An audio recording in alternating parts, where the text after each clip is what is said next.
నేను కొన్ని కామెంట్స్ చదివాను, లైక్ ఏంటంటే దేవుడి పేరు చెప్పుకొని మీరు డబ్బులు సంపాదిస్తున్నారా అనేసి. అలా అయితే మరి ఇప్పుడు ఒకసారి తేజ సజ్జా గారు కూడా అన్నారు, లవ్ స్టోరీ అదే తీస్తున్నప్పుడు ఆ క్వశ్చన్ మీరు ఎందుకు అడగలేదు అనేసి. ఇప్పుడు లవ్ అనే ఎమోషన్ ని తీసుకొని చాలా లవ్ స్టోరీస్ వచ్చాయి, హిట్ అయ్యాయి, డబ్బులు వచ్చాయి.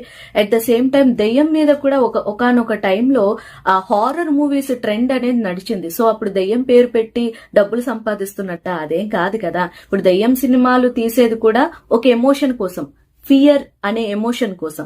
సో ఇక్కడ ఎమోషన్ ఏదైనా కావచ్చు, దేవుడు కావచ్చు, ప్రేమ కావచ్చు, దెయ్యం కావచ్చు, భయం కావచ్చు, మనకి ఏదైనా ఆ ఎమోషన్ ద్వారా వాళ్ళ కథ ఎలా చూపిస్తున్నారు, ఆ కథతో మనల్ని ఎంత మేర ఎంటర్టైన్ చేయగలుగుతున్నారు, ఎంగేజ్ చేయగలుగుతున్నారు, అండ్ మనకి తెలియనిది ఏదైనా మనకి తెలిసేలా చేస్తున్నారా, నాలెడ్జ్ ఏమైనా మనం గెయిన్ చేస్తున్నామా, ఏమీ అక్కర్లేదు, కనీసం బేసిక్ ఎంటర్టైన్మెంట్ ప్రొవైడ్ చేస్తున్నారా లేదా అనేదే మనకి ఇంపార్టెంట్ తప్ప వాళ్ళు దేని మీద తీస్తే ఏముంది చెప్పండి.